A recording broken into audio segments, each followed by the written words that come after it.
Let's get right into it.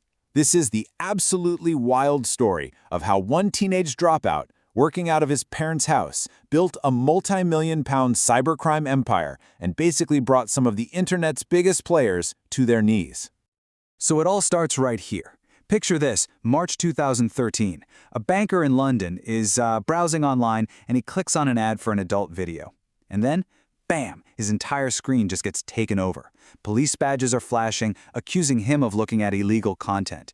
His own webcam even seems to turn on, putting his face right there next to the accusation. And then the demand drops. It's a terrifying, career-ending kind of threat. Pay up or face total public ruin. He's terrified of losing his job, his reputation, literally everything, so he pays, immediately.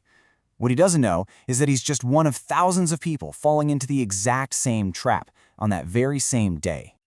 I mean, the sheer scale of this operation is it's mind-blowing. We're not talking about a few victims here and there. This ransomware was infecting 10,000 computers per hour.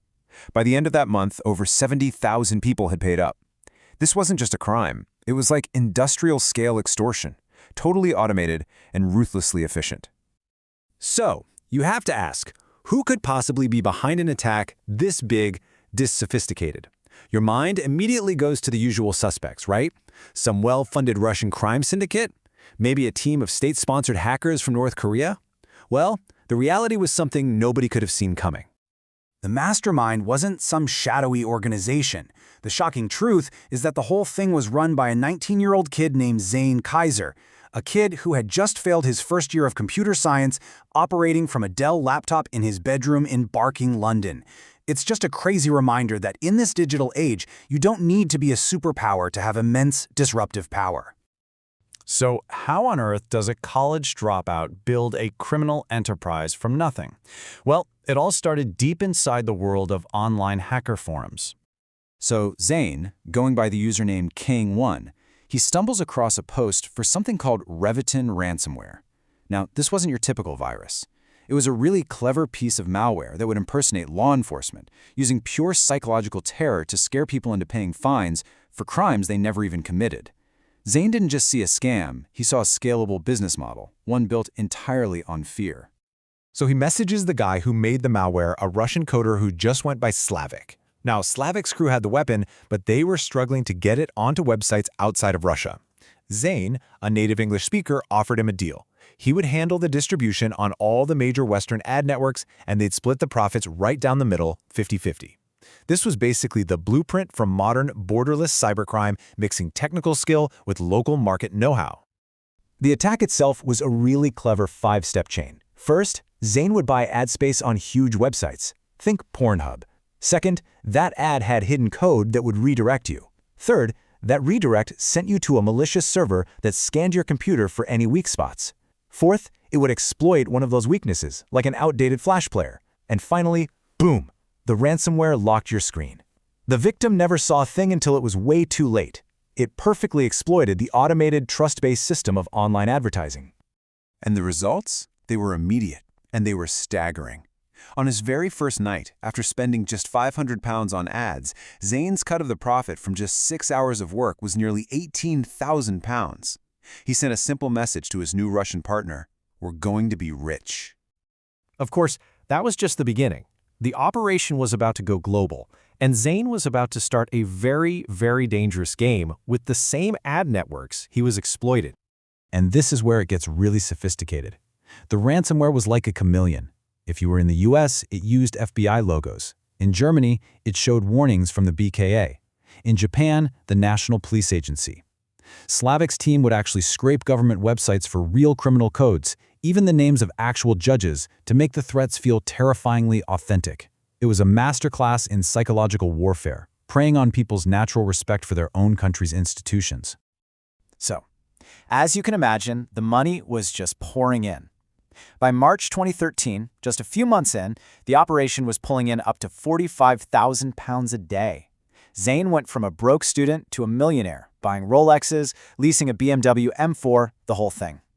But the ad network started getting suspicious.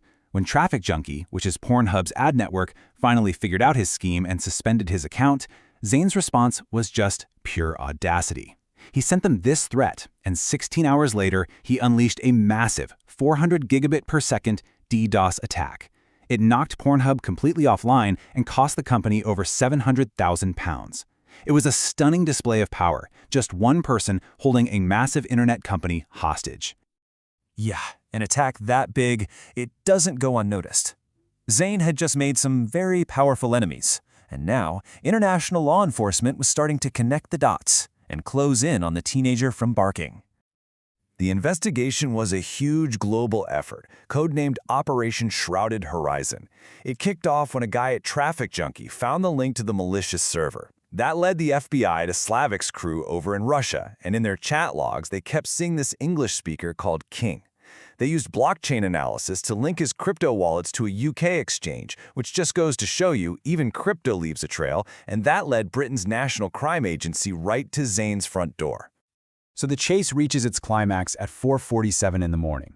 8 officers from the National Crime Agency storm his house. The door explodes off its hinges. They secure Zayn before he can touch his laptop, which, and this was a crucial bit of luck, they found still logged in. Right there on the screen was all the proof they needed. But getting caught is one thing. Getting convicted? That's a whole other battle. Even with Zayn in custody, this fight was far from over. He had one last fortress to defend, his laptop. I mean, the security setup on his MacBook Pro was just astounding. It was a digital fortress. The main drive was encrypted. Inside that was an encrypted virtual computer, and inside that was another one, with even more encrypted containers hiding the evidence. It was like a Russian nesting doll of encryption, and Zayn was refusing to give them any of the passwords. And this just proves it, right? Even the most complex security can be undone by one simple human mistake. After months of trying to get in, forensic analysts found an unencrypted iPhone backup on the laptop. They cracked its password, and it turned out to be the exact same one Zayn used for his main user account, K1GNG SWorld 2012. It's the ultimate cybersecurity lesson. The human element is always the weakest link. With that fortress finally breached, the full scale of the operation was just laid bare. Investigators found everything: chat logs, threatening emails, spreadsheets detailing every single transaction. And the final tally of ransoms collected, it came to over £4.1 million sterling. The evidence was just overwhelming. The Crown Prosecution Service spent 2 years building their case, and in the end, they charged Zayn with 11 serious crimes, including blackmail, money laundering, and a ton of violations of the Computer Misuse Act. So, facing a potential 45-year sentence, Zayn pleaded guilty. He was sentenced to 6 years and 5 months in prison. But here's the kicker. He was released on license after serving less than 3. And his victims, the tens of thousands of people scattered across 20 countries, they never saw a single penny of their money again. In the end, this story shows us something really profound about the digital world we're all living in. A teenager with a ton of audacity and access to some dark web tools was able to weaponize the internet's advertising ecosystem, a system that is literally built on trust. He proved it could all be broken. Which leaves us with a pretty critical question to think about. In a world full of people trying to pick them, who is building better locks?